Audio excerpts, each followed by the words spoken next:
Bab 981. Berdiri tegak. Yang Guangxia memegang gelas anggurnya dan merenung sejenak. Kau benar. Huaxia itu tempat yang sangat luas. Sesempurna apapun hukumnya, pasti ada tempat yang lolos darinya. Itulah sebabnya kita tidak bisa menyalahkannya karena tidak mengelola semuanya dengan baik. Kita harus memberinya waktu yang cukup, kan? Yang Guangxia tertawa. Nak, kau hanya berusaha membelanya. Liang Ruoxu tersenyum malu. Perasaan ini cukup menyenangkan. Sial, di mana mereka? Keluar. Saat Liang Ruoxu tengah menikmati perasaan hangat itu, tiba-tiba dia mendengar suara umpatan dari luar. Ekspresinya tak bisa menahan diri untuk berubah. Ia merasa ada yang akan merusak rencananya. Ketua, saya akan keluar dan melihatnya. Mo Hongshan menjawab, meletakkan sumpitnya, dan berjalan keluar pintu. Pada saat yang sama, Lin Yi dan Liang Ruoxu mengikutinya ke pintu. Begitu mereka sampai di pintu, mereka melihat 60 hingga 70 orang berdiri di luar halaman. Mereka semua memegang senjata di tangan mereka, dan pemandangannya sungguh spektakuler. Pemimpinnya adalah Cao Jian dan Liu Dongming. Selain orang-orang di depannya, hampir semua penduduk desa kebahagiaan telah dimobilisasi. Melihat keluarga Lin Yi dari jauh, dia tidak bisa tidak merasa khawatir terhadap Lin Yi. Lin kecil, cepatlah minta maaf pada mereka. Ada begitu banyak orang di sini sekarang. Ini bukan lelucon, bujuk Yao Bin, yang duduk di sebelah. Tidak apa-apa, kata Lin Yi sambil tersenyum. Menurut Lin Yi, dia tidak perlu berbuat apa-apa terhadap masalah sekecil itu. Kalau saja Mo Hongshan mengeluarkan senjatanya, dia bisa menakuti orang-orang ini sampai mereka mengompol. Kalian berani sekali. Kukira kalian akan kabur, kata Liu Dongming sambil mencibir. Aku baru saja mau bilang. Kalian berani sekali. Liu Dongming menunjuk Lin Yi dan dua orang lainnya. Begini, aku tidak minta uang atau seks hari ini. Aku akan merobohkan rumah dan rumah kacamu di depan semua orang, lalu menimbun kolam ikanmu juga. Lalu aku akan mematahkan kakimu. Kalau begitu, kemarilah dan coba. Lin Yi menunjuk ke arah Mo Hongshan. Kalau kau bisa melewatinya dan memukulku, kau tak perlu melakukan apapun sendiri. Aku akan melumpuhkan kakiku sendiri. Liu Dongming menatap Mo Hongshan. Dia. Aku akan dengan mudah menjatuhkannya ke tanah dengan tongkat ini. Coba saja. Liu Dongming takut pada Lin Yi, tetapi dia tidak memiliki perasaan seperti itu saat menghadapi Mo Hongshan. Namun, dia juga tahu bahwa jika Lin Yi mengatakan sesuatu seperti ini, itu berarti Mo Hongshan pasti sangat pandai bertarung. Liu Dongming memutar bola matanya dan memanggil beberapa anggota kelompoknya yang lebih berani. Bersama-sama, mereka bergegas menuju Mo Hongshan. Jangan bergerak. Pada saat ini, Mo Hongshan mengeluarkan pistol dari pinggangnya. Adegan ini mengejutkan semua orang, termasuk Cao Jian. Di negara seperti Huaxia, hanya orang-orang yang sangat khusus saja yang bisa memperoleh benda seperti itu. Siapakah sebenarnya dia? Kaki Liu Dongming langsung lemas. Selama bertahun-tahun, ia telah melewati banyak badai, tetapi ini pertama kalinya ia melihat senjata secara langsung. Untungnya, penduduk desa di sekitarnya berdiri di belakang Lin Yi dan yang lainnya. Mereka tidak melihat apa yang dipegang Mo Hongshan. Kalau tidak, mereka pasti sudah ketakutan setengah mati. Kalian, siapa kalian? Kenapa kalian punya itu? Semangatmu untuk mencari ilmu dan bertanya memang patut dipuji, tapi jangan khawatir, nanti kalau kamu di penjara, pasti ada yang menjelaskan semuanya. Sudah kubilang, melaporkan ini ke polisi tidak akan membantu, jangan kira kamu bisa mengintimidasiku. Lihatlah dirimu, begitu naif dan tak berpengalaman. Orang-orang yang kau bicarakan itu tidak ada apa-apanya dibandingkan dengan apa yang akan terjadi nanti. Jadi, kalian semua tidak perlu terburu-buru, kata Lin Yi sambil tersenyum. Semua orang yang hadir terlibat, dan tidak ada seorang pun yang bisa lolos. Mendengar ini, wajah Cao Jian dan Liu Dongming menjadi pucat, dan mereka hampir terjatuh ke tanah. Menghadapi situasi seperti itu, adalah suatu kebohongan jika mengatakan mereka tidak takut. Mereka semua punya firasat bahwa mereka akan segera mengalami kekalahan. Kurasa kita harus melupakan masalah ini. Ini bukan masalah besar. Cao Jian melangkah maju dan berkata, saya akan kembali dan meninjau ulang rencananya. Jalan yang ingin saya bangun tidak akan mengganggu kolam ikan Anda. Lin Yi mengangkat alisnya dan menatap Cao Jian. Sudah terlambat untuk membicarakan ini sekarang. Pada saat ini, semua orang melihat lebih dari 10 mobil melaju dari pintu masuk desa. Dua kata tertulis dengan jelas di setiap mobil. Polisi bersenjata. Berdebar. Cao Jian dan Liu Dongming terjatuh ke tanah seolah-olah mereka tercengang. Aku tidak percaya kau bisa menangkap orang-orang ini. Karena kalian semua diambang kematian, izinkan aku memberitahu kalian sebelum kalian mati. Liang Ruoxu menoleh ke arah Lin Yi, yang menepuk bahunya. Bos Shen bilang, waktu muda, kita harus lebih banyak pamer. Nanti kalau sudah tua, kita tidak bisa pamer lagi. Hari ini, saya sudah menciptakan kesempatan bagi kalian semua untuk pamer, jadi manfaatkanlah sebaik-baiknya. Mo Hongshan menggeledah sakunya dan mengeluarkan kartu identitasnya. Lalu, ia melambaikannya di depan Cao Jian dan Liu Dongming. Mereka berdua melihat lebih dekat dan mata mereka terbelalak. Dua kata, Letnan Kolonel, tertulis dengan jelas di sana. Kartu itu tampak sangat menyilaukan. Mereka berdua hanya merasakan kegelapan di depan mereka. Kepala mereka berdengung dan mereka hampir pingsan. Tunggu sebentar, jangan pingsan dulu. Lin Yi maju untuk membantu mereka berdua. Sebenarnya, ini bukan apa-apa. Bagaimana mungkin pejabat sekecil itu bisa membuat kalian berdua begitu takut? Acara utamanya masih akan datang. Liang Ruoxu tidak memiliki identitasnya sendiri, tetapi ada informasi tentangnya di situs web resmi kota Zonghai. Lin Yi mencarinya dan melambaikannya di depan mereka berdua. Cao Jian sangat ketakutan hingga anggota tubuhnya berkedut. Tepat saat ia hampir pingsan, Lin Yi menamparnya hingga ia terbangun. Kalian berdua belum boleh pingsan. Kita bahkan belum melakukan apapun. Kenapa kalian begitu ketakutan? Dari mana aura kalian tadi? Kalian harus berdiri tegak.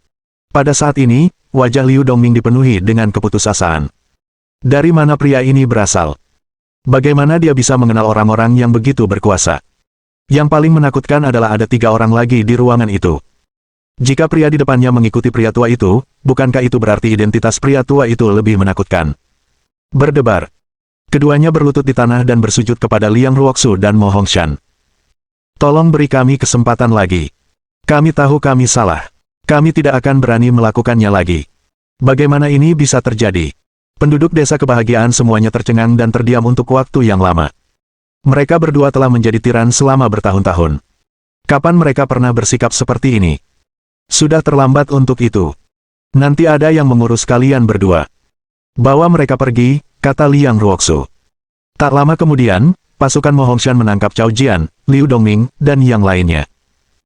Kemudian, pemimpin tim mengobrol dengan Liang Ruoxu, Yang Guangxia, dan yang lainnya sebentar sebelum berangkat bersama anak buahnya. Pada titik ini, leluconnya sudah sepenuhnya berakhir. Setelah bertahun-tahun, kedua awan gelap di atas kepala penduduk desa akhirnya menghilang. Suara mendesing. Liang Ruoxu menarik napas dalam-dalam. Lin Yi, terima kasih. Bab 982. Rencana untuk menghadapi modal internasional. Lin Yi merangkul bahu Liang Ruoxu. Untuk apa kau berterima kasih padaku? Ayo kita kembali dan makan. Setelah masalah ini terselesaikan, hidangan berikutnya sangat nikmat. Namun, Lin Yi harus pergi memberi makan babi itu sekali, yang sedikit meredupkan suasana hati. Pukul 3 sore, rombongan selesai makan dan pergi memeriksa rumah kaca. Lumayan, nak. Kamu benar-benar menanam ginseng dan lingzi, kata Yang Guangxia sambil tersenyum. Dia tidak hanya menanamnya, tetapi juga tampak hidup, goda Mo Hongshan. Saya sudah mengirim beberapa ginseng liar dan lingzi dari lembaga penelitian pertanian kepadanya, kata Liang Ruoxu. Mungkin hanya ada sedikit di seluruh Zonghai. Kalau sampai mati, saya akan menindaknya dengan keras. Kalian berdua benar-benar, kata Yang Guangxia sambil tersenyum, memperlakukan Liang Ruoxu dan Lin Yi sebagai pasangan. Setelah berjalan-jalan di sekitar rumah kaca Lin Yi sebentar, Yang Guangxia dan yang lainnya kembali ke rumah. Namun, sebelum dia kembali, Tao Cheng mengobrol sedikit lagi dengan Lin Yi. Dia merasa bahwa orang ini cukup menarik. Namun, Wang Bingyu masih merasa bahwa Lin Yi sedikit tidak normal. Dia sangat muda dan sangat cakap, tapi dia benar-benar datang ke sini untuk memelihara babi dan... Dilihat dari sudut pandang manapun, dia tidak berperilaku seperti orang seusianya. Secara logika, dia seharusnya bersenang-senang dan pergi keluar untuk bersenang-senang. Setelah mengantar Liang Ruoxu, Yang Guangxia, dan yang lainnya, Lin Yi kembali ke rumah. Begitu dia masuk, dia melihat Yao Bin berdiri di dekat tembok. Lin kecil, apakah kamu memanggil orang-orang yang menangkap Liu Dongming? Ya, saya menelepon polisi. Lin Yi menjawab dengan santai dan tidak banyak bicara. Sekarang, kamu telah menjadi dermawan desa kami, kata Yao Bin. Baru saja, orang-orang di desa ini membahasnya dan ingin merekomendasikanmu untuk menjadi kepala desa. Bagaimana menurutmu? Hah, kamu mau aku jadi kepala desa? Kamu yakin gak bercanda? Ada beberapa perbedaan antara posisi kepala desa dan posisi lain dalam hal tingkat kewenangan. Kepala desa adalah pejabat terpilih, yang berarti jika penduduk desa bersedia, Lin Yi dapat dengan mudah menjadi kepala desa. Tidak, tidak. Aku pemalas yang menghindari tanggung jawab. Kalau aku jadi kepala desa, desa kebahagiaan pasti akan semakin miskin. Lebih baik lupakan saja. Nak, kau menghindari keberuntungan meskipun keberuntungan itu sudah mendarat tepat di pangkuanmu. Itu terutama karena aku tidak punya kemampuan. Lin Yi tersenyum. Tapi kalau ada yang bisa kubantu, aku pasti akan melakukannya. Kamu orang baik, tapi kamu terlalu suka main-main. Yao Bin tersenyum. Tapi, ini wajar. Siapa sih yang tidak suka main-main waktu kecil? Itulah tepatnya. Keduanya mengobrol dengan gembira sebentar sebelum Lin Yi kembali ke rumah. Setelah berkemas, Lin Yi bersiap kembali ke Zonghai untuk menangani urusan perusahaan. Di sini, tanahnya sudah diairi, dan tidak ada lagi yang bisa dilakukannya. Akan tetapi, ia tetap harus membawa anak babi itu pergi. Demi Tuhan. Setelah kembali ke Zonghai yang ramai, Lin Yi merasa seolah-olah seumur hidup telah berlalu. Seolah-olah dia telah bepergian dari satu dunia ke dunia lain. Ketanyaannya, kedua tempat ini hanya berjarak puluhan kilometer, tetapi rasanya seperti sudah berlalu 100 tahun. Melihat Lin Yi tiba-tiba kembali, Ji Qingyan maju dan memeluknya. Namun, saat dia melihat anak babi di tangannya, dia tertawa terbahak-bahak tanpa mempedulikan bayangannya. Adegan ini terlalu aneh.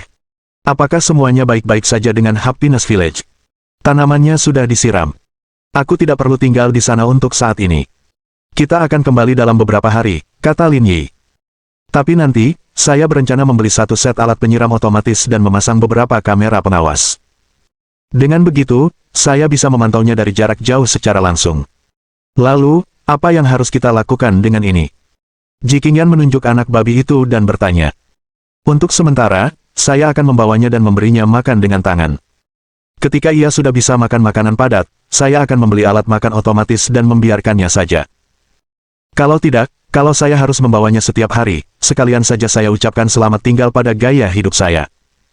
Ji Qingyan menatap Lin Yi dengan tatapan meminta maaf. Ini semua salahku. Aku ceroboh. Aku tidak menyangka hewan peliharaan ini akan begitu merepotkan. Batuk, kamu seharusnya tidak melupakan apa yang kamu janjikan padaku selama 5 menit, kan? Jangan khawatir, aku tidak lupa.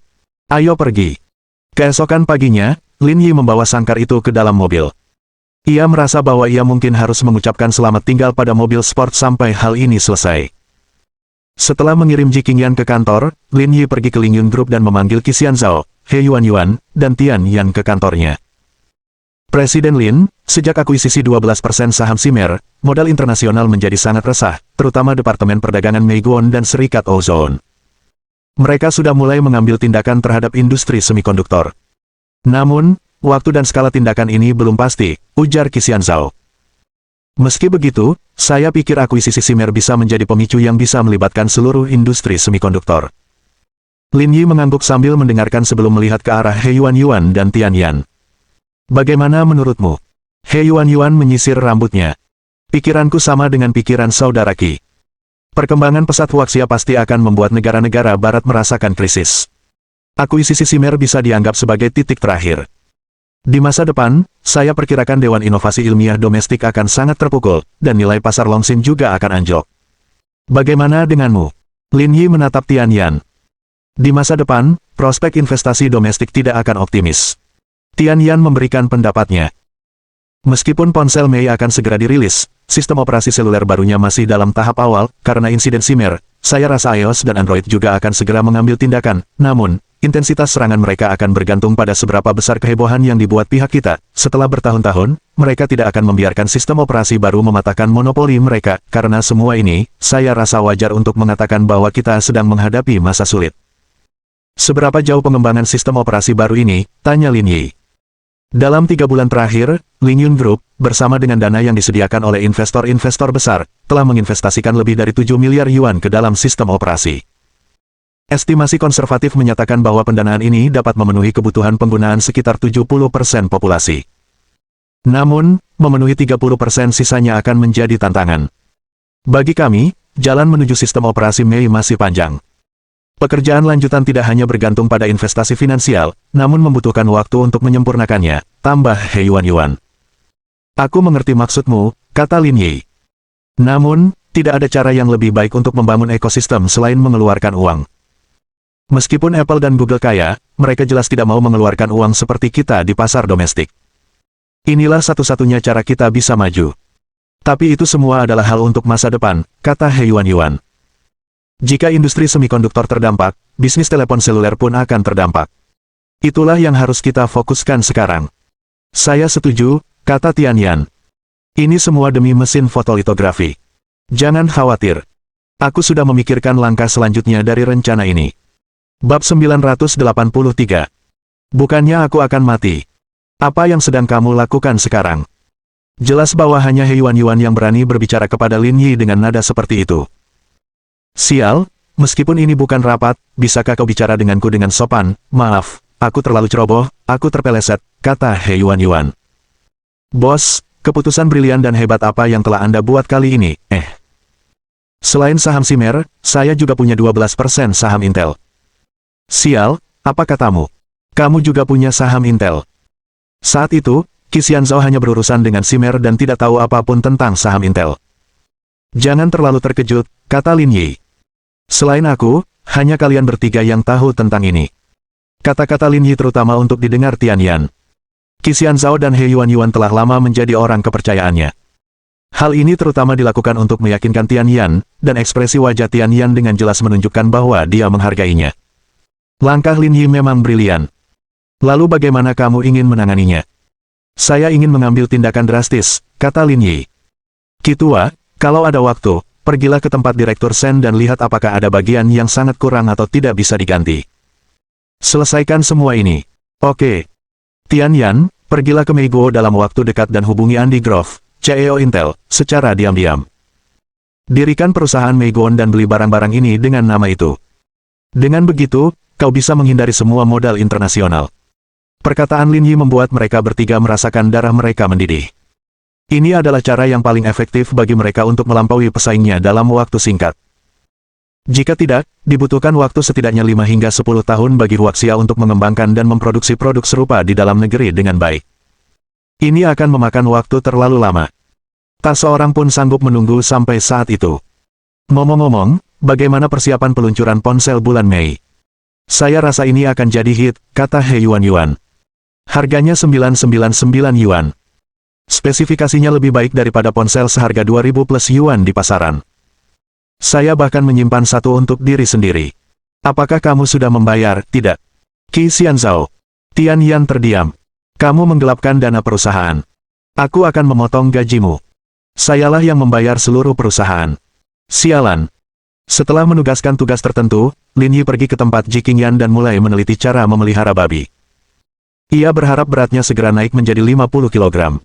Selama 10 hari berikutnya, fokus Lin Yi adalah membesarkan anak babi. Mereka berdua kembali menyiram kebun sayur dan rumah kaca di rumah. Karena Tianyan akan pergi ke Meiguo untuk perjalanan bisnis, Lin Yi bahkan mengatur agar para eksekutif makan di rumah pertanian. Semua orang makan dengan gembira. Kring kring kring. Saat makan malam, Lin Yi menerima telepon dari Tao Cheng. Dia memberitahu dia bahwa ada ujian pelatihan lusa dan dia harus bersiap pergi ke Yanjing.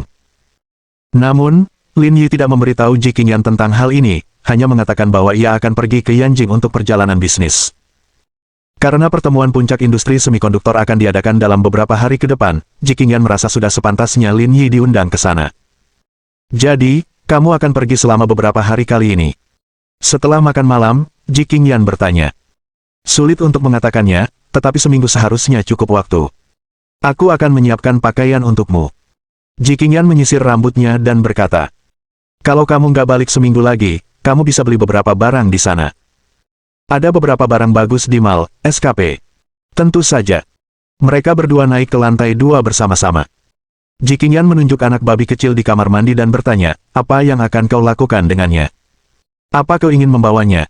Aku akan membawanya. Kalau aku meninggalkannya di rumah, kamu tidak akan bisa tidur. Sejujurnya, aku bisa mengurusnya di siang hari. Lupakan saja. Mau bawa babi ke kantor. Besok pasti beritanya sudah ada. Ji Qingyan terkekeh. Ya, mungkin benar. Baiklah, aku akan mengambilnya. Kalau begitu aku harus merepotkanmu. Itu masalah kecil. Petik 1. Lin Yi bergumam dalam hatinya, sistem, persetan dengan nenekmu. Semenjak dia menerima misi ini telah menjadi rutinitas harian Lin Yi. Setiap beberapa jam, nenek sistem akan dikutuk oleh Lin Yi. Keesokan paginya, Lin Yi berkendara ke bandara. Untungnya, ia memiliki pesawat pribadi dan tidak perlu naik penerbangan komersial. Kalau dia naik pesawat biasa dan ada yang melihat dia naik sambil bawa babi, pasti akan menimbulkan keributan. Kring kring kring. Lin Yi baru saja naik pesawat ketika dia menerima telepon dari Liang Ruoxu. Siap berangkat. Bagaimana kamu tahu aku akan pergi? Tuan tua yang memberitahu saya tentang ujian pelatihan. Karena saya tidak ada kegiatan, saya menelepon untuk menanyakan situasi Anda. Saya sudah di pesawat. Saya mungkin akan tiba di Yanjing dalam 2 jam. Aku akan minta Yan Yan menjemputmu. Kamu belum kenal tempat itu, jadi kamu bahkan tidak tahu harus kemana kalau mau main. Jika kau benar-benar ingin, kau seharusnya kembali bersamaku. Apa ada perbedaan antara Yan Yan dan aku? Lagi pula, kau kan sudah kenal dia, kata Liang Ruoxu. Lagi pula, kalian berdua sudah pernah pijat bersama. Hubungan kalian jauh lebih dalam daripada yang kalian bagi denganku. Bagaimana bisa kalian membandingkan diri kalian berdua? Tanya Lin Yi. Kalau kita bersama, paling-paling kita cuma jalan-jalan. Nggak akan semenarik itu. Tapi tentu saja, itu hanya kalau kita cuma jalan-jalan.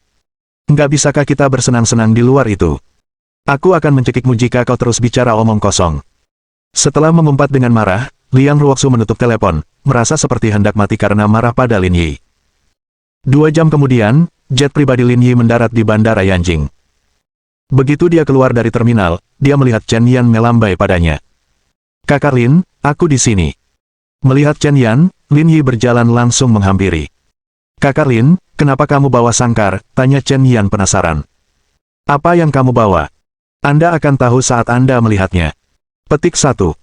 Chen Yan mengangkat kain penutup kandang dengan rasa ingin tahu. Seketika, mata indahnya terbelalak dan ekspresi tak percaya muncul di wajahnya. Kamu benar-benar membawa babi ke sini. Ini hewan peliharaan baruku. Kamu mau mengelusnya? Chen Yan memandang mereka dengan jijik. Aku tidak mau menyentuhnya. Nenekku dulu tinggal di pedesaan. Aku sering melihatnya waktu kecil. Tapi dari ekspresimu, sepertinya kau membencinya. Jangan bahas itu. Waktu aku kecil, babi pernah menganiaya aku habis-habisan. Aku trauma. Lin Yi tak kuasa menahan tawa. Apa hal seperti itu benar-benar terjadi?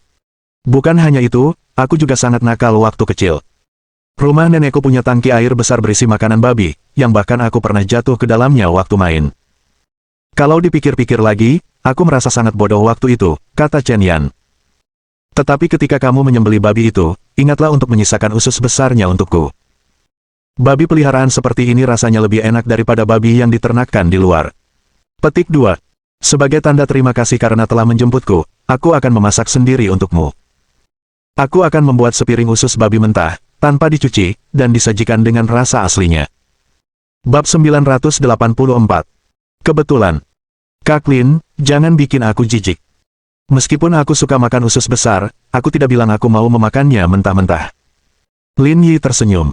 Ayo pergi. Kita cari tempat menginap dulu. Aku harus mengurus barang bawaanku. Ya. Kita harus cepat.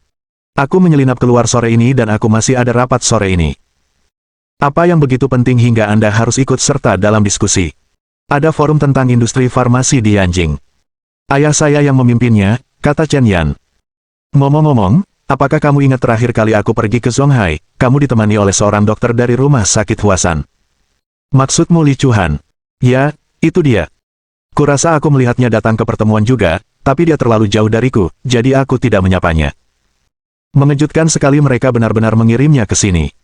Pertemuan ini pasti sangat penting, kan? Ini sudah merupakan edisi ke-8 konferensi ini, dan bisa dibilang merupakan acara bergengsi. Para pesertanya sebagian besar adalah anggota kunci dari rumah sakit besar terkemuka. Selama mereka tidak melakukan kesalahan serius, mereka pasti akan dipromosikan di masa mendatang.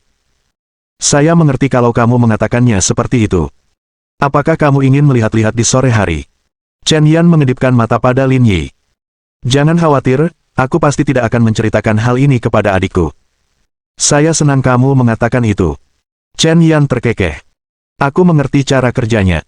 Ada 1 yang utama di rumah, 2 yang stabil di luar, dan 4 yang fleksibel. Sisanya hanya untuk pamer. Hanya itu yang ada di antara pria dan wanita. Karena apa yang kamu katakan, aku harus mentraktirmu pijat yang menyenangkan malam ini. Kalau tidak, kenapa aku harus bilang kita berdua bersekongkol? Chen Yan tersenyum dan berkata, ayo cepat. Kalau aku pulang terlambat, ayahku pasti akan memarahiku. Ayo pergi. Mobil Chen Yan adalah Audian yang mungil dan mewah. Meskipun tergolong mobil mewah kelas 1, harganya hanya sekitar 300.000 yuan. Tak seorang pun dapat mengolok-olok mobil seperti ini. Lin Yi berkendara ke hotel Pangu dan memesan kamar suite presidensial, lalu menurunkan barang bawaannya. Kak Lin, bagaimana dengan babimu? Apa kau akan membawanya kemana-mana? Dia masih menyusu. Dia harus disusui setiap 3 jam sekali. Aku tidak bisa meninggalkannya di sini terlalu lama, jadi aku harus membawanya. Ah, astaga. Chen Yan mendesah sambil mengusap dahinya. Pantas saja kau bisa mencapai hal-hal hebat, saudara Lin. Jarak di antara kita memang terlalu besar. Teruslah belajar dariku. Kamu akan tumbuh menjadi sepertiku suatu hari nanti. Ayo cepat. Forumnya akan segera dimulai. Lin Yi membawa sangkar itu dan meletakkannya di mobil Chen Yan sebelum berkendara menuju Universitas Yan. Sebagai universitas terbaik di Huaxia, ini adalah pertama kalinya Lin Yi datang ke tempat seperti ini dalam bertahun-tahun hidupnya. Namun, saat dia keluar dari mobil, Lin Yi tidak membawa babi itu bersamanya. Memang agak kurang pantas untuk membawanya pada kesempatan seperti itu. Ketika waktunya tiba, dia akan keluar dan memberinya makan. Di kampus Universitas Yan, ada mahasiswa yang membawa ransel dan buku sambil bergegas. Lin Yi merasa seperti kembali ke universitas. Namun, setelah dipikir-pikir lagi, dia menyadari bahwa dia sekarang memiliki rumah, mobil, uang, dan seorang wanita. Tampaknya tidak ada gunanya kembali ke sekolah. Hidupnya sudah cukup baik seperti sekarang. Di bawah pimpinan Chen Yan, Lin Yi tiba di auditorium Universitas Yan. Pak, Bu, rapat sore sudah dimulai. Anda terlambat setengah jam, jadi tidak boleh masuk, kata petugas keamanan dengan sopan. Chen Yan melihat ke arah tempat acara. Apakah Anda tahu siapa pembicara saat ini? Maksudmu Direktur Chen? Itu ayahku. Petugas keamanan itu sedikit tercengang. Lalu, ia langsung bereaksi. Maaf, silakan masuk. Suasananya sangat sunyi. Bahkan jika sesekali ada yang berdiri untuk menggunakan toilet, mereka akan membungkuk dan keluar dengan tenang, tak berani bersuara. Mereka berdua berdiri di barisan belakang.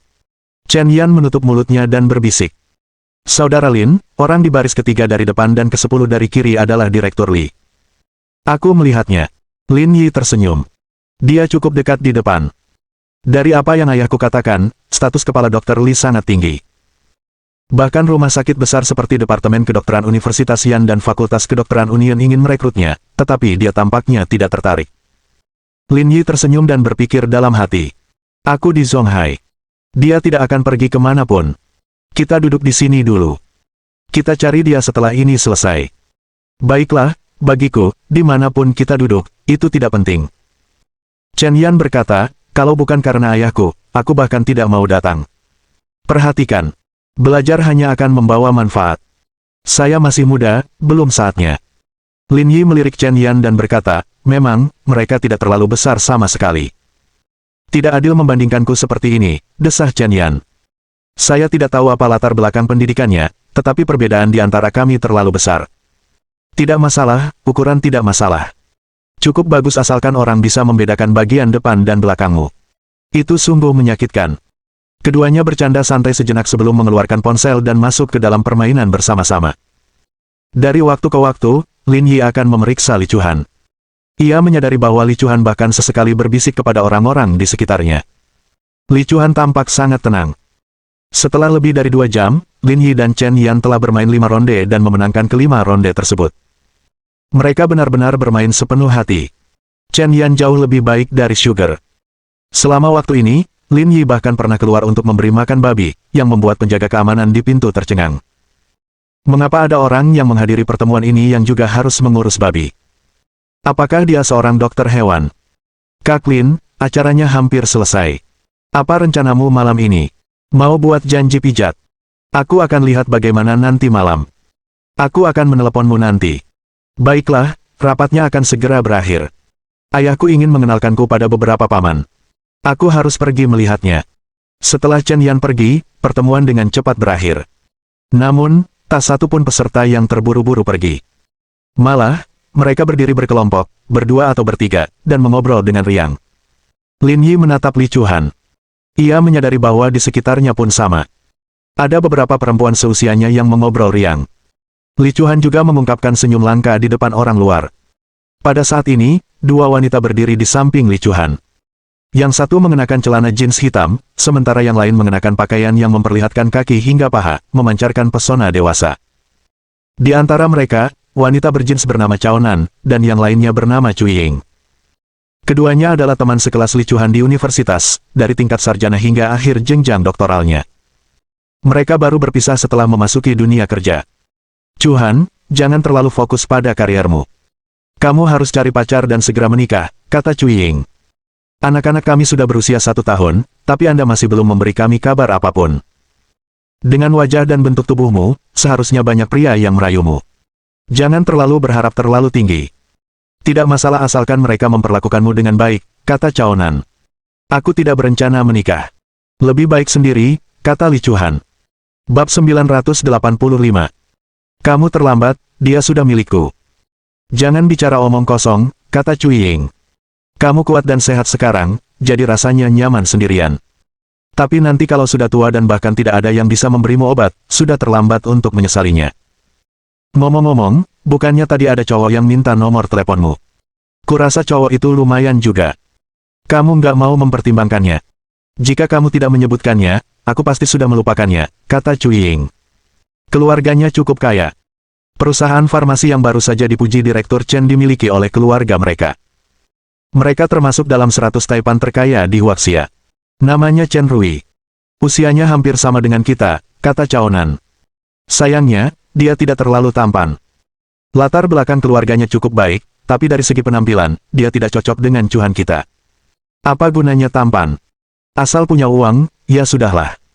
Di masyarakat ini, harta benda tidak bisa diabaikan, kata Cui Ying.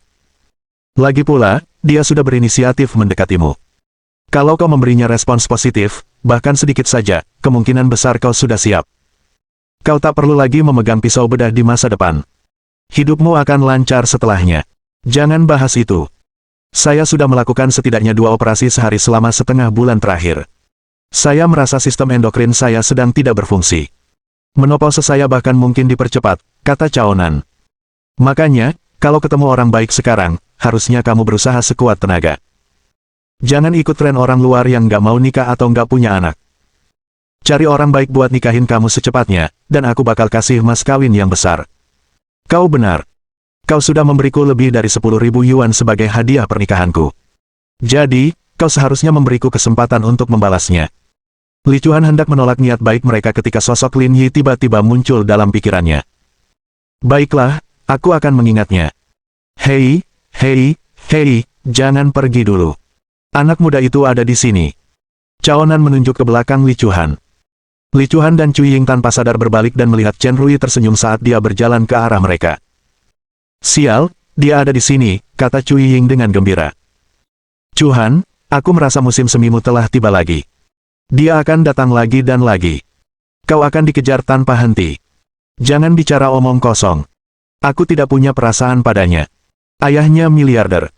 Apa kau tidak merasakan apa-apa? Tanya Cui Ying. Kenapa? Jangan bilang kau pikir dia tidak tampan. Menurutku dia terlihat baik-baik saja. Dia terlihat sangat gagah dengan setelan ini, kata Cao Nan. Berhentilah ribut-ribut dan cobalah. Kalau dia mengajakmu makan malam, beri dia kesempatan. Direktur Li, rapatnya sudah selesai.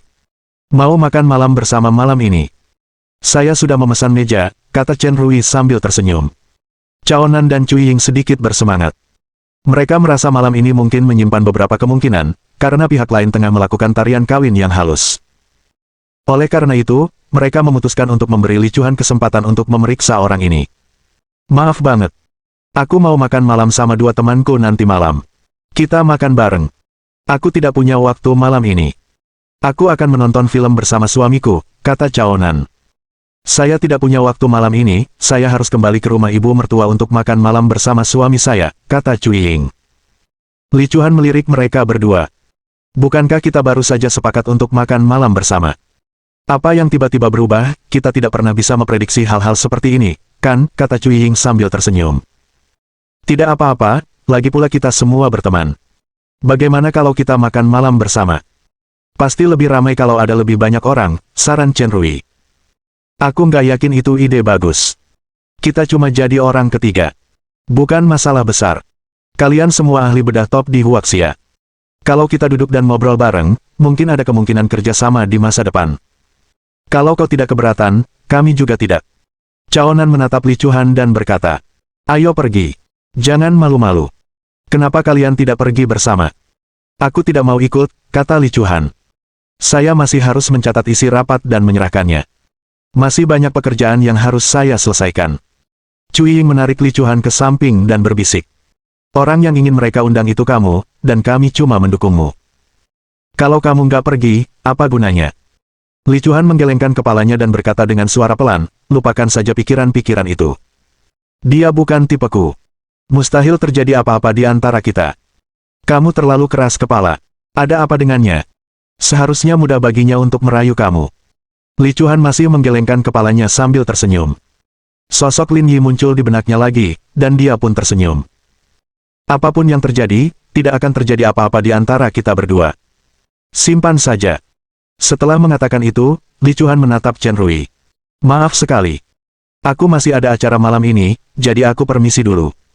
Sebelumnya, kamu bilang kamu baik-baik saja. Kenapa tiba-tiba terjadi sesuatu? Tanya Chen Rui canggung. Aku hanya ingin mengajakmu makan. Aku tidak ada maksud lain. Li Chuhan adalah orang yang terus terang dan tidak menyembunyikan banyak trik. Berbohong sulit baginya. Dia sudah mengajakku makan malam, jadi sayangnya kamu tidak akan mendapat kesempatan malam ini. Mendengar suara itu, Li Chuhan merasa sangat familiar. Dia tiba-tiba berbalik dan melihat Lin Yi berdiri di belakangnya. Wajahnya yang tanpa ekspresi berubah dari tenang menjadi terkejut. Tepat pada saat itulah, bagaikan langit malam yang diterangi bintang-bintang, senyum yang murni dan tak ternoda pun bersemi. Senyum itu sungguh memancarkan keindahan dari lubuk hati. Lin Yi merangkul bahu Li Chuhan. Dia sudah milikku. Kamu telat. Jaga jalurmu. Direktur Li, ini. Chen Rui menyelidiki. Dia pacarku. Li Chuhan ragu-ragu untuk waktu yang lama sebelum mengucapkan kata pacar. Chaonan dan Cui Ying membelalakan mata mereka karena terkejut. Untuk dapat membuat Li Chuhan mengucapkan kata-kata seperti itu berarti hubungan mereka pastilah sangat dekat. Lagi pula, pria ini tampan, bak bintang film. Dia jelas cukup baik untuk Chuhan. Akan tetapi, dalam hal kekayaan, dia seharusnya lebih rendah daripada Chen Rui. Chuhan benar-benar hebat. Dia diam-diam mengenal pria tampan di belakang kita. Tak kusangka aku mengkhawatirkan masa depanmu, kata Chaonan sambil tersenyum. Li Chuhan menundukkan kepalanya karena malu dan tidak menjawab secara langsung. Ini bisa dianggap sebagai persetujuan diam-diam. Ekspresi Chen Rui tampak canggung. Ia hanya mengangguk sebelum berbalik dan pergi. Namun, ekspresinya tidak terlalu bagus. Ayo pergi, sudah waktunya makan malam, jadi ayo kita cari tempat makan, kata Lin Yi. Kalau begitu, kami berdua tidak akan repot-repot denganmu.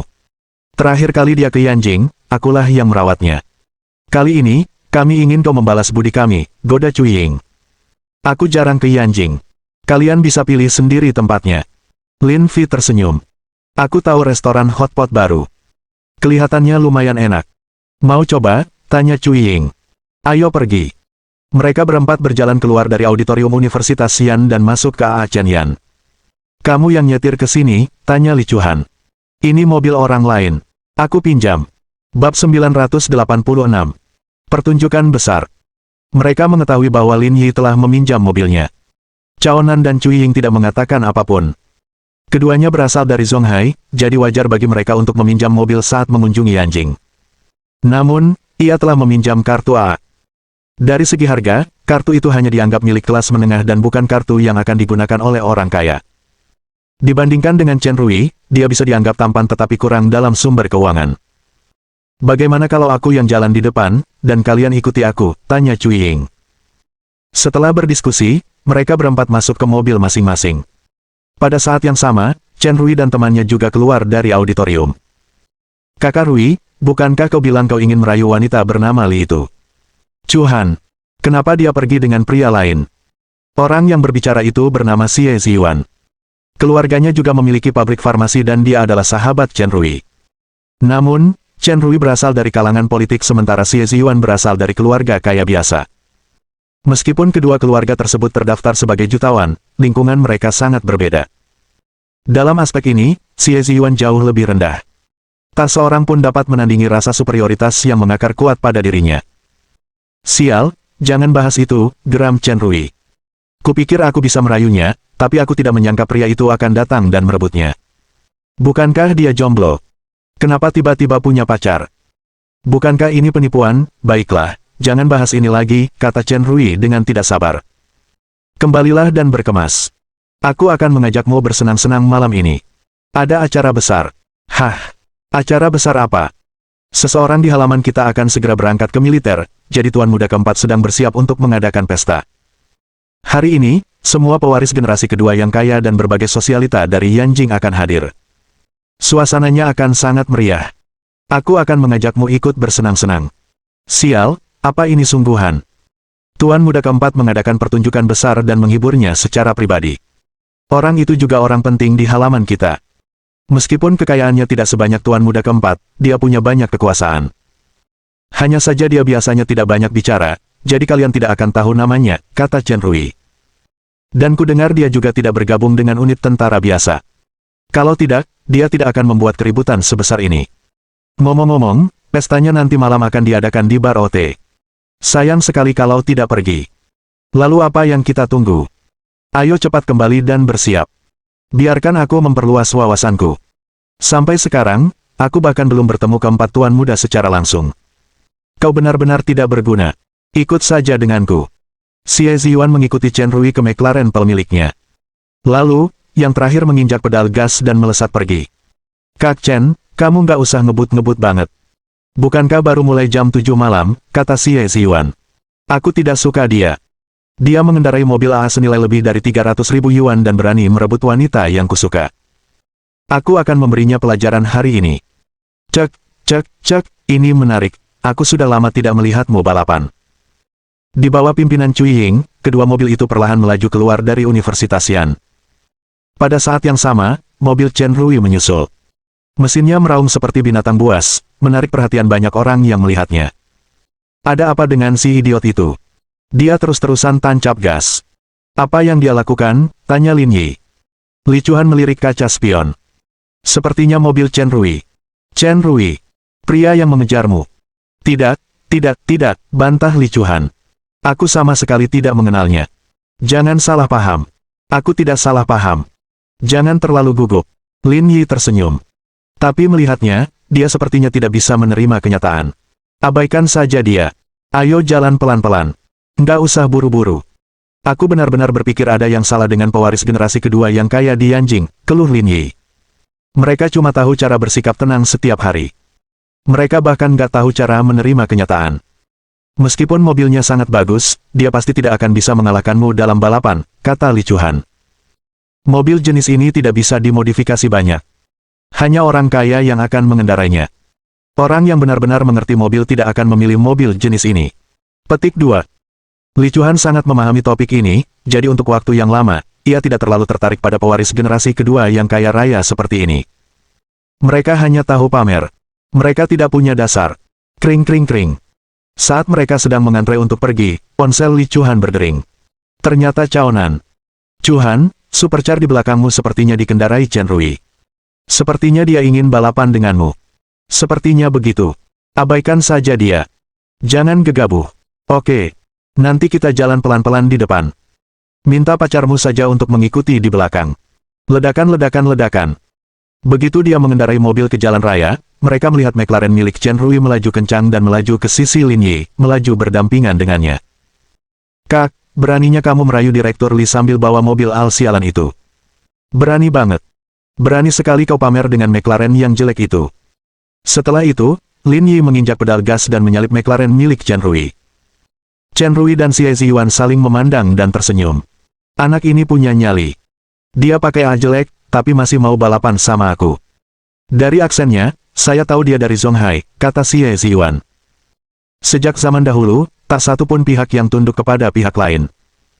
Wajar saja kalau dia bersikap begitu arogan. Kamu masih harus kuat untuk bersikap sombong. Aku bisa menyalip AA yang payah hanya dengan sekali injak pedal gas. Ayo pergi sekarang. Kita tekan dia dan tunjukkan siapa pemilik Yanjing. Chen Rui tersenyum dan menginjak pedal gas, mengejar Lin Yi. Pada saat yang sama, Li Chuan mengenakan sabuk pengaman.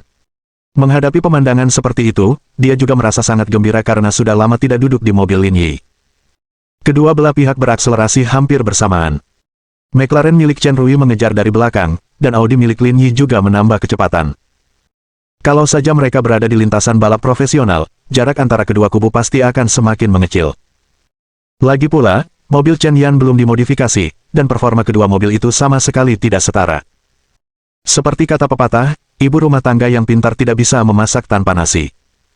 Sehebat apapun keterampilan Lin Yi, ia tidak bisa menutupi perbedaan spesifikasi mobil. Akan tetapi, sekarang mereka sudah berada di jalan-jalan Yanjing, hasil akhir masih belum diputuskan. Sangat sulit mencapai kecepatan 100 mil per jam dalam kondisi seperti ini, sehingga performa mobil sangat terbatas. Balapan ini sepenuhnya bergantung pada keterampilan masing-masing pembalap.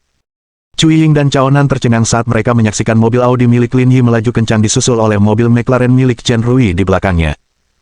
Ada apa? Pacar Chuan benar-benar ingin balapan dengan Chen Rui. Ini Yanjing, dan dekat Universitas Yan. Apa mereka tidak takut ketahuan? Tanya Cui Ying. Bukan masalah besar, tapi bukankah pacarnya terlalu gegabah? Bagaimana mungkin mobil seharga lebih dari 300.000 yuan bisa dibandingkan dengan supercar? Bukankah dia agak terlalu bodoh, kata Cao Nan. Bab 987. Orang yang luar biasa. Saya akhirnya tahu mengapa mereka berdua bersama, kata Cui Ying. Mereka mungkin sangat mirip. Chuan suka mobil dan pacarnya suka balapan. Itulah sebabnya mereka bersama. Kalau begitu, dia seharusnya memilih bersama Chen Rui. Lagi pula, Chen Rui bisa membelikannya supercar. Chuan berbeda dari penambang emas, kata Cui Ying. Lagi pula, suamimu hanya dosen biasa. Gajinya tidak sebesar gajimu. Apa kau juga tidak mencintainya sampai mati? Kamu tidak mengerti. Suamiku guru olahraga. Meskipun aku yang menyetir, kamulah yang mengajakku jalan-jalan, kata Cui Ying sambil tersenyum. Kita tidak usah bahas ini dulu. Aku harus ingatkan Chuan untuk memperlambat pacarnya, kata Cao Nan. Kalau tidak, kita tidak perlu makan lagi. Kita bisa langsung ke kantor polisi. Percuma saja kalau kau mengomelinya. Kalau dia memang penurut, dia pasti tidak akan melakukan hal seperti itu sejak awal. Aku pasti mabuk. Dari mana orang yang punya uang lebih dari 300.000 yuan itu berani balapan pakai supercar? Tanya Cao Nan. Sama seperti suamimu, dia terampil. Ho, kamu juga seorang veteran. Pada saat yang sama, mobil Lin Yi dan Chen Rui menghilang dari pandangan mereka. Adegan itu telah berubah menjadi balapan yang menegangkan dan seru. Sial, benar-benar ada seseorang yang berani berlomba di Fort Ring. Dari suara mesinnya, sepertinya tidak dimodifikasi. Beraninya dia balapan dengan McLaren. Aku juga bingung. Pemandangan ini terlalu aneh. Yang terpenting, dia tidak tertinggal sama sekali. Orang ini benar-benar terampil. Di dalam mobil, Chen Rui dan Xie Ziyuan tidak lagi setenang sebelumnya. Mereka mengira bahwa dengan performa McLaren, tidak akan butuh waktu lama baginya untuk mengejar AA yang jelek. Akan tetapi, setelah mengejarnya sekian lama, jurang pemisah antara keduanya tidak saja tidak mengecil, tetapi malah menunjukkan tanda-tanda semakin melebar. Tak seorang pun dari mereka dapat menerima hal seperti itu. Sial, apa yang terjadi? Chen Rui memarahi, ini pasti sudah dimodifikasi. Kalau tidak, mana mungkin bisa menanganinya dengan baik. Kak Chen, ini bukan saatnya membicarakan ini. Kita naik McLaren. Kalau kita tidak bisa mengejarnya, tamatlah kita. Aku tahu. Memikirkan hal ini, Chen Rui kembali menginjak pedal gas. McLaren langsung melaju kencang, dan jarak antara dirinya dan mobil pun semakin mengecil. Sialan, saudara Chen, pelan-pelan sedikit. Aku lihat polisi. Xie Ziyuan mengingatkannya. Sialan, aku hampir saja menyusulnya. Kenapa para pembuat onar itu ada di sini? Tidak akan sulit untuk mengejarnya, kata Xie Ziyuan. Tapi ini lingkar keempat. Sudah hampir jam sibuk. Berbahaya mengemudi secepat itu. Kenapa kita tidak biarkan polisi menghentikan mereka dan mengejek mereka? Kalau begitu, kita bebaskan dia hari ini. Chen Rui berkata, apakah ada anggota keluargamu yang bisa menangani ini?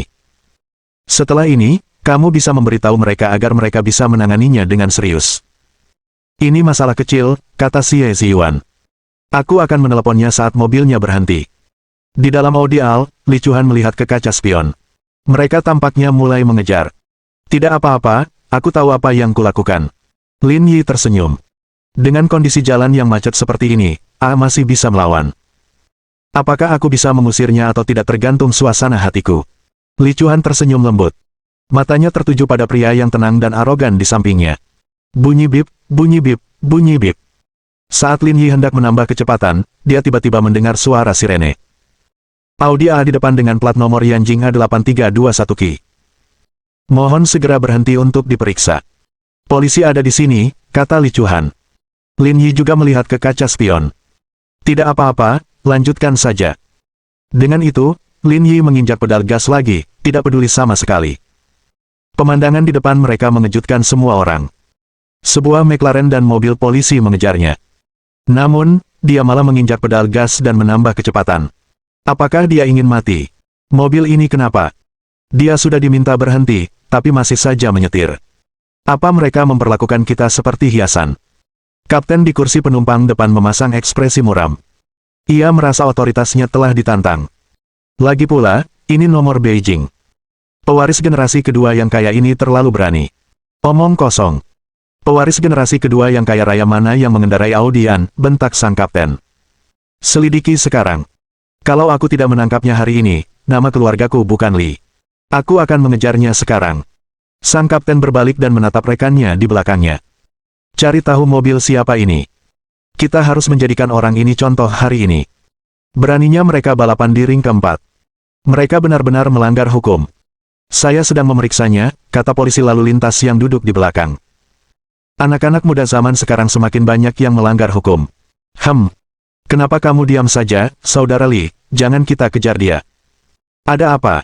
Itu hal yang lain. Apa istimewanya AA yang jelek? Itu milik Direktur Chen dari Badan Pengawas Obat dan Makanan. Apa? Itu mobil Direktur Chen. Kapten itu tidak tahu siapa ayah Chen Yan, tetapi dia tahu bahwa seseorang setingkat Direktur Jenderal jelas bukan seseorang yang bisa diprovokasinya. Ini masalah besar, kata sang kapten, kita telah membuat kesalahan. Orang-orang yang mengendarai mobil biasa terkadang bahkan lebih merepotkan daripada pewaris generasi kedua yang kaya.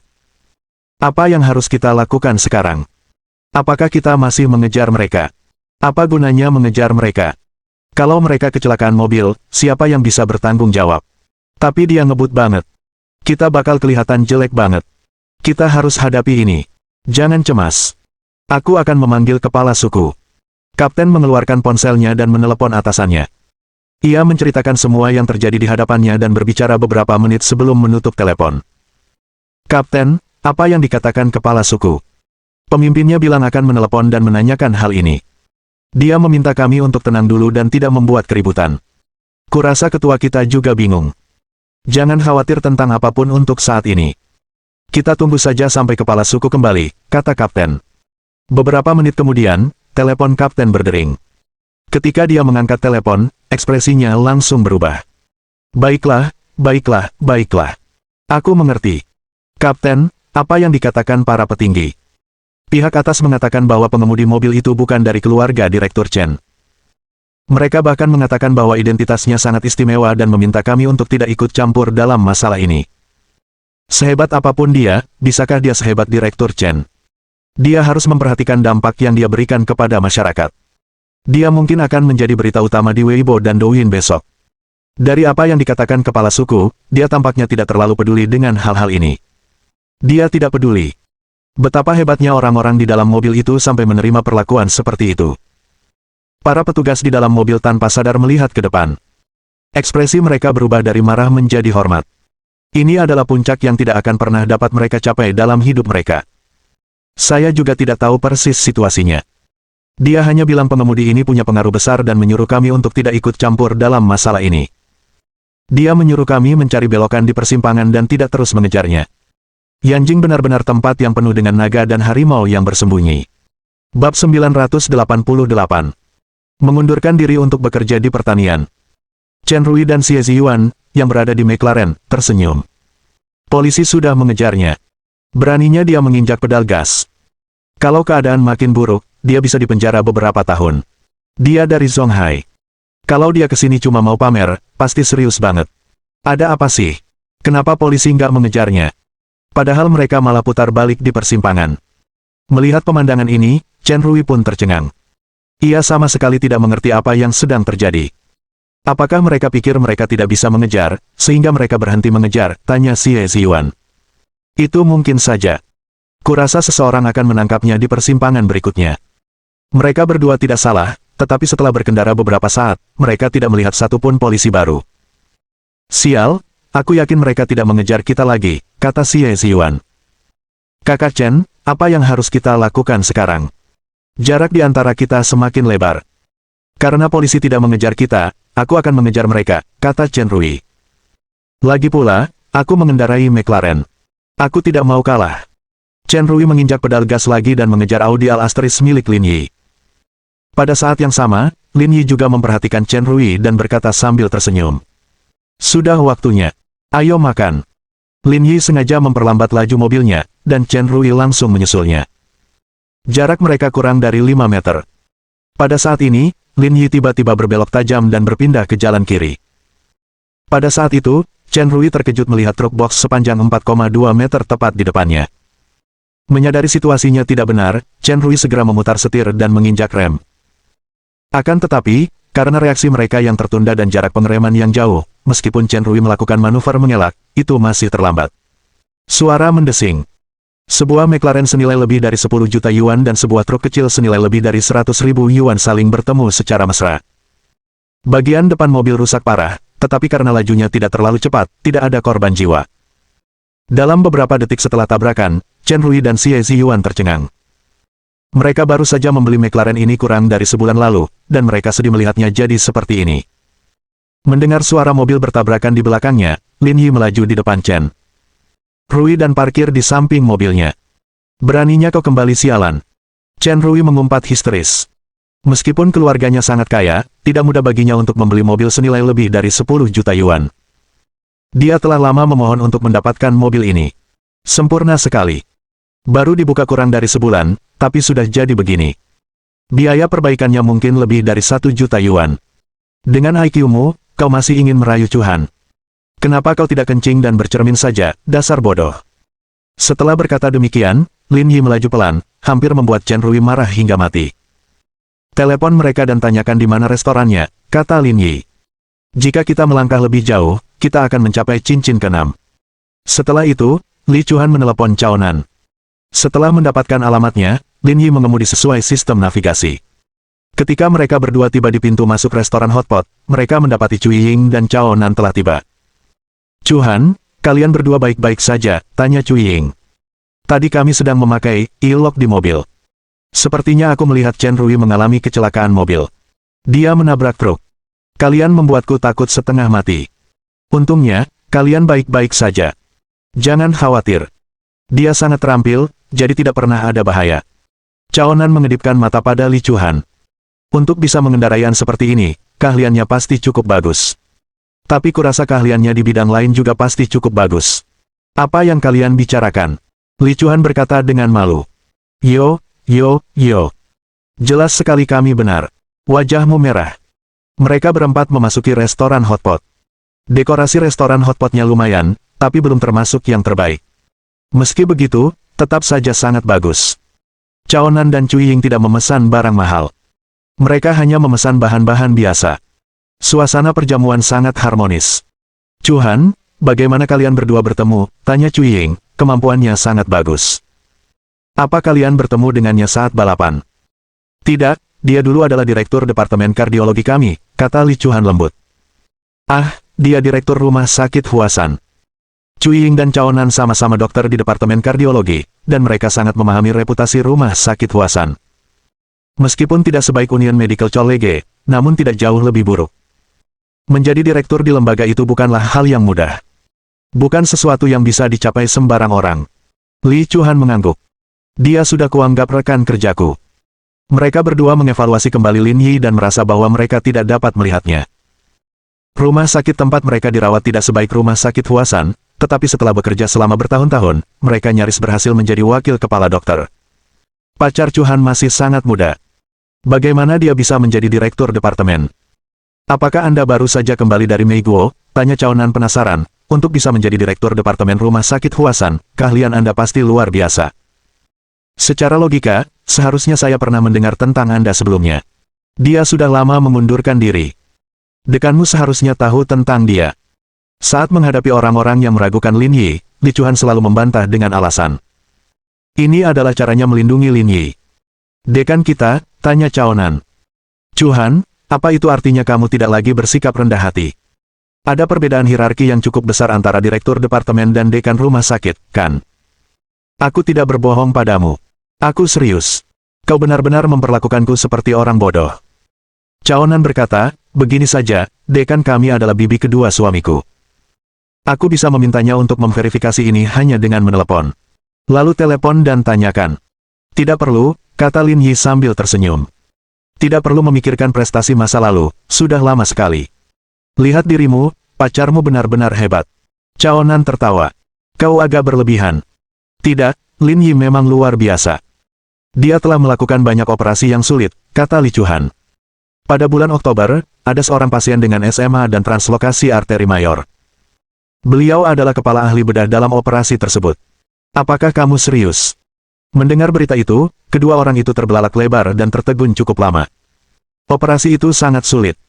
Nama kepala ahli bedahnya sepertinya Lin Yi, tetapi mereka tidak menyangka bahwa orang yang duduk di depan mereka sekarang adalah Lin Yi. Karena dia sangat kuat, jika dia tetap di rumah sakit Huasan, dia pasti bisa berkembang sangat pesat. Kenapa dia meninggalkan pekerjaannya? Pekerjaan di rumah sakit terlalu melelahkan, jadi saya beralih ke karir lain. Dia mungkin berbisnis atau memulai bisnis pengiriman barang. Tidak sehebat yang kamu kira. Aku membeli rumah kaca dan mulai bertani. Ah, bertani. Dari ahli bedah papan atas menjadi petani. Perubahan seperti ini sulit diterima oleh mereka berdua. Tunggu sebentar, aku baru saja teringat sesuatu, kata Lin Yi buru-buru. Ada apa? Tanya Li Chuhan. Ada anak babi di bagasi mobil. Dia perlu diberi makan. Bab 989. Pesta. Hah. Beri makan anak babi itu. Ekspresi mereka membeku pada saat itu. Tidak ada masalah dengan bertani dan beternak babi. Namun, hal yang terpenting adalah dia benar-benar membawa anak babi itu ke Yanjing. Lagi pula, dia masih harus menyusu. Apakah dia membesarkan anak atau babi? Aku ikut denganmu. Li Chuhan meletakkan sumpitnya. Aku bisa sedikit membantumu. Tetaplah di sini bersama mereka. Ini bukan masalah besar. Bagaimana kalau kita lihat-lihat bersama? Sudah lama kita tidak melihat anak babi. Ini cukup menarik. Kalau begitu, ayo pergi. Lin Yi menyapa pelayan dan bersiap pergi, kalau dia mengira mereka sudah makan sampai kenyang dan pergi. Sikap pelayannya sangat baik. Karena sudah membayar, dia tidak takut mereka makan dan berlarian. Setelah meninggalkan restoran, Lin Yi membuka bagasi mobil dan mendapati anak babi itu sudah melolong. Ini bukan babi peliharaan, kata Cuinan. Lebih mirip babi bodoh yang dipelihara di desa. Ya, itu jenisnya. Usianya baru setengah bulan dan belum disapi, jadi saya membawanya. Cuying, Cao Nan. Li Chuhan juga berasal dari pedesaan. Meskipun sudah pindah bertahun-tahun yang lalu, ia tidak asing dengan memberi makan babi. Karena itu, ia cepat terbiasa. Untuk itu. Sementara itu, Cui Ying dan Cao Nan berdiri di samping. Lagi pula, memberi makan babi di depan umum agak merendahkan. Nanan, tidakkah menurutmu pacar Chuhan agak aneh? Tanya Cui Ying. Tidak apa-apa kalau dia mau beternak, tapi dia malah bawa babi ke sini. Masa dia nggak bisa cari orang yang bisa bantu kasih makan babinya? Kalau bukan karena ketampanannya, mungkin aku akan memperlakukannya seperti pasien gangguan jiwa, kata Cao Nan. Aku tak habis pikir bagaimana orang seperti dia bisa jadi direktur rumah sakit Huasan. Kenapa kamu tidak telepon saja dan tanya? Mereka jauh banget, jadi mereka nggak akan bisa dengar kamu. Cao Nan mengeluarkan teleponnya dan menghubungi nomor bibinya yang kedua. Aku mencarimu. Bibi kedua Cao Nan berkata, ada yang salah dengan tesismu. Kembalilah dan perbaiki. Ada banyak orang yang ingin menjatuhkanmu sekarang. Jangan membuat kesalahan. Oke. Cao Nan berkata, Bibi kedua, apa kamu sibuk? Aku ingin bertanya sesuatu. Apa itu? Apakah kamu kenal seseorang bernama Lin Yi? Tanya Cao Nan lembut. Lin Yi. Gumam orang itu, aku cuma kenal satu. Dia dari Departemen Kardiologi Huasan. Dia sangat tampan, sampai-sampai aku ingin mengenalkan adikmu padanya. Apakah kamu benar-benar mengenalnya? Aku kenal dia, tapi dia tidak kenal aku, kata bibi kedua Cao Nan. Tapi tidak apa-apa. Kenapa kamu bertanya tentang ini? Dia pacar teman sekamar kuliahku. Kami sedang makan malam bersama. Benarkah? Bibi Chaonan meledak. Pacar teman sekamarmu. Kalian makan malam bersama. Bibi kedua, jangan terlalu gelisah. Lagi pula, kamu kan dekan. Jaga statusmu. Perhatikan siapa dia. Aku tidak ada apa-apanya dibandingkan dengannya, kata bibi kedua Chaonan. Pria itu luar biasa. Kalau mau, dia bisa jadi direktur di rumah sakit manapun di negeri ini. Apakah dia sebaik itu? Meskipun dia muda, tidak banyak orang di seluruh negeri ini, bahkan di seluruh dunia, yang bisa menandinginya di bidang bedah kardiovaskular. Keahliannya cukup mengesankan. Saat makan, silakan merayunya dan coba lihat apakah dia bisa memberikan kuliah di rumah sakit kami atau semacamnya. Aku mengerti. Setelah Chaonan menutup telepon, Cui Ying menarik lengan bajunya. Ada apa? Kenapa kau menatapnya dengan mata penuh cinta? Kau sudah punya suami. Ying, pikiran kita terlalu sempit, kata Chaonan. Bibi kedua saya bilang dia ahli di bidang bedah kardiovaskular. Dia bisa jadi direktur rumah sakit manapun di negeri ini. Kami belum pernah dengar namanya sebelumnya, bukan karena dia tidak mengesankan, tapi karena kami terlalu murahan. Sial, apakah kita bertemu dewa? Kami tidak hanya bertemu dewa, dia juga Kaisar Giok. Cui Ying menatap Lin Yi yang tak jauh darinya. Tiba-tiba aku ingin sekali membantunya memberi makan babi. Kalau begitu, ayo kita pergi. Apakah kita bisa menjadi direktur departemen dalam 3 tahun ke depan atau tidak, akan bergantung pada kata-kata pria ini. Akan tetapi, saat mereka berdua pergi, babi itu sudah hampir selesai makan. Setelah menurunkan anak babi itu, mereka berempat kembali makan, tetapi suasana perjamuan menjadi jauh lebih hidup. Mereka berdua tidak lagi curiga terhadap identitas Lin Yi.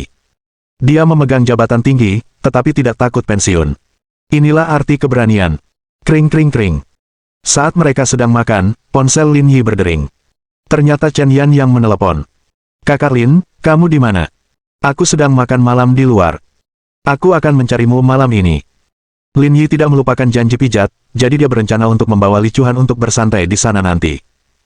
Aku nggak bisa ke pemandian malam ini. Aku mau ajak kamu ke tempat yang bagus. Aku seneng banget. Di mana itu? Bar terbaik di Yanjing, 01. Kudengar ada pesta besar di sana malam ini. Ayo pergi dan ikut bersenang-senang. Petik 2. Tunggu sebentar. Aku akan bertanya padanya apakah dia akan pergi. Dengan itu, Lin Yi menutup telepon dan menatap Li Chuan. Chen Yan bilang dia mau nongkrong di bar malam ini. Kamu ikut? Ya. Aku akan pergi kemanapun kamu pergi. Lin Yi mengangguk dan berkata kepada Chen Yan, aku akan meneleponmu nanti. Aku akan mencarimu setelah makan malam. Chuan, apakah kamu punya rencana lain? Tanya Chaonan. Seseorang mengundang Lin Yi ke bar malam ini. Mau ikut? Kita nggak akan ke klub malam lagi. Tangan dan kakiku yang sudah tua sudah nggak bisa digerakkan lagi. Selamat bersenang-senang, ya, kalian berdua. Oke. Mengetahui bahwa Lin Yi dan Li Chuan masih punya rencana nanti, acara makan malam pun berakhir dengan cepat. Setelah pergi, Cui Ying melambaikan tangan kepada Chaonan dan masuk ke mobilnya. Lin Yi menelepon Chen Yan dan mereka sepakat untuk berkumpul di pintu masuk OT bar setengah jam kemudian. Lin Yi mengikuti alamat di GPS dan berkendara ke pintu masuk OT bar. Meskipun Lin Yi tidak sering pergi ke klub malam, dia pernah mendengar tentang Yanjing OT. Sebagai klub malam terbesar di Asia, OT sesuai dengan reputasinya dengan fasad dan dekorasinya yang mengesankan. Bangunan ini menganut gaya arsitektur industrial, dengan estetika sempurna dan perhatian terhadap detail yang tidak menyisakan ruang untuk kritik. Dalam hal kelas dan standar, ia melampaui banyak lembaga lain dalam beberapa tingkatan. Mobilnya banyak sekali. Seharusnya ada acara di sini malam ini, kan? Tanya Li Chuan. Lin Yi melirik keluar bar dan menyadari mobil Mercedes-Benz dan BMW tidak berada dalam kondisi seperti semula. Kendaraan mewah seperti Lamborghini, Bentley, Porsche, dan Ferrari terlihat di mana-mana. Ada juga lebih dari 20 mobil setingkat Bugatti, Koenigsegg, Aston Martin, dan McLaren. Belum lagi area parkir di pintu masuk, pinggir jalan pun dipenuhi mobil yang panjangnya mencapai 100 meter lebih. Pria-pria tampan dan wanita-wanita cantik berlalu lalang. Bahkan banyak penggemar fotografi berjongkok untuk mengambil foto. Pemandangannya sungguh spektakuler. Acara apa yang berlangsung malam ini? Kenapa begitu banyak orang di sini? Gumam Lin Yi dalam hati. Bab 990. Tak tersentuh di Yanjing. Saudara Lin, Direktur Li. Nanzi. Lin Yi melirik kedua anak laki-laki lainnya dan menyadari bahwa mereka berpakaian bagus. Seharusnya mereka anak-anak orang kaya, tetapi dia tidak tahu seberapa kaya mereka. Kakak Lin, izinkan aku memperkenalkanmu, kata Chen Yan sambil menunjuk anak laki-laki gemuk di sampingnya. Namanya Sun Xiang, dan ayahnya bekerja di Departemen Transportasi. Ingat waktu kamu balapan dengan seseorang sebelumnya. Ayah orang itu terlibat dalam masalah itu. Kamu tahu tentang ini. Saya ada di sana ketika ayahnya menelepon ayah saya. Kalau begitu aku benar-benar harus berterima kasih padanya. Lin Yi berinisiatif mengulurkan tangan dan bersikap sangat sopan. Halo, Saudara Lin.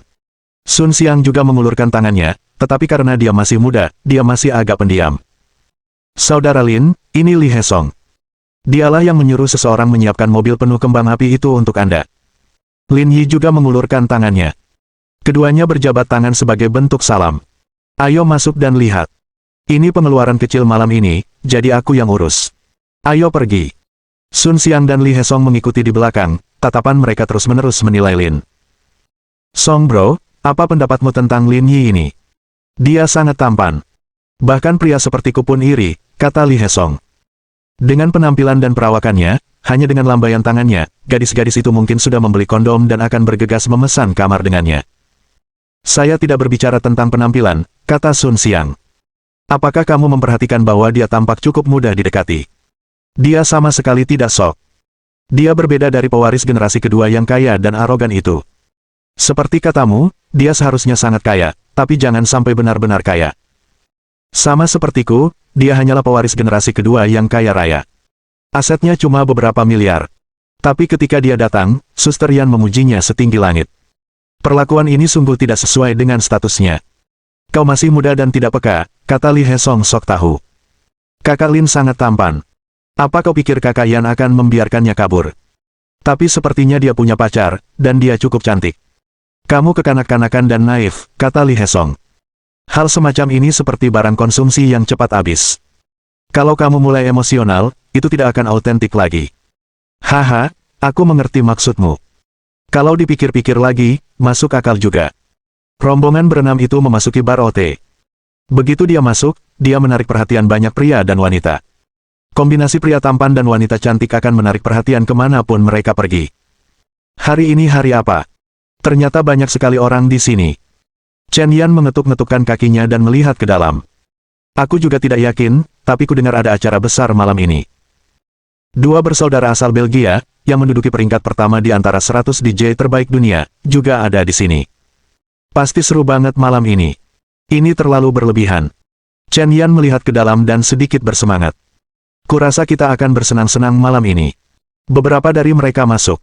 Lin Yi memanggil pelayan. Pesankan aku stan. Tuan, stan hari ini mulai dari 200.000. 200.000 yuan.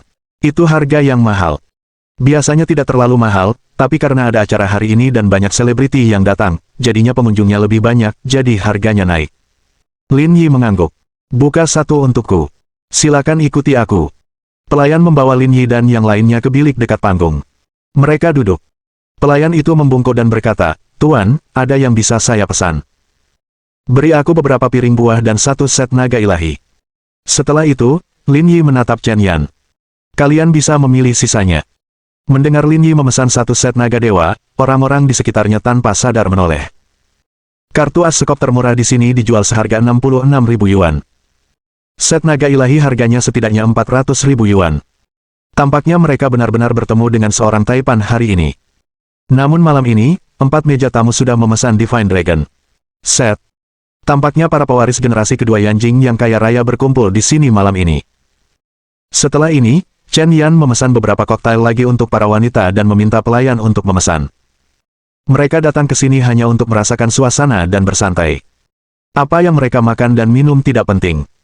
Penampilan Divine Dragon set ini benar-benar luar biasa. Setelah memesannya, banyak wanita muda mulai melirik kami. Sun Xiang masih relatif muda. Selain itu, identitas orang tuanya sangat sensitif, sehingga ia jarang datang ke tempat-tempat seperti itu.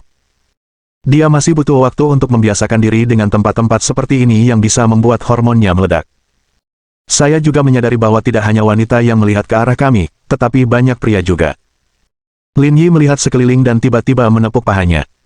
Sial, tiba-tiba aku teringat sesuatu. Ada apa, Saudara Lin? Ini wilayah Yanjing. Rasanya aku sudah masuk sarang serigala. Ada apa dengan wilayah Yanjing? Sebelumnya di Pulau Yawan, aku menghajar si idiot Gu Changchuan. Saat itu, banyak pewaris generasi kedua yang kaya di Yanjing melihatnya. Mereka mungkin mengenaliku. Masalah ini benar-benar meledak saat itu. Ah, Saudara Lin, kau pernah memukuli Gu Changchuan sebelumnya. Li Songhe membelalakan matanya tak percaya. Apakah orang yang kau pukuli itu salah satu dari 4 tuan muda Yanjing, Gu Changchuan? Ya, itu dia, kata Lin Yi. Sial, orang-orang itu cuma tahu cara bersikap keren setiap hari. Setelah menghajarnya, dia jadi jauh lebih patuh. Lin Yi menusuk sepotong apel dan berkata sambil makan, semoga orang-orang ini tidak mengenaliku, atau aku tidak akan bisa bersenang-senang. Li Songhe dan Sun Xiang saling berpandangan. Mereka begitu gugup hingga jantung mereka berdebar kencang. Gu Changchuan adalah pemimpin 4 tuan muda Yanjing. Ia adalah pewaris generasi kedua yang kaya dari Yanjing dan memiliki latar belakang politik. Orang bernama Lin Yi di depannya ini benar-benar pernah menghajarnya sebelumnya. Ini sungguh luar biasa.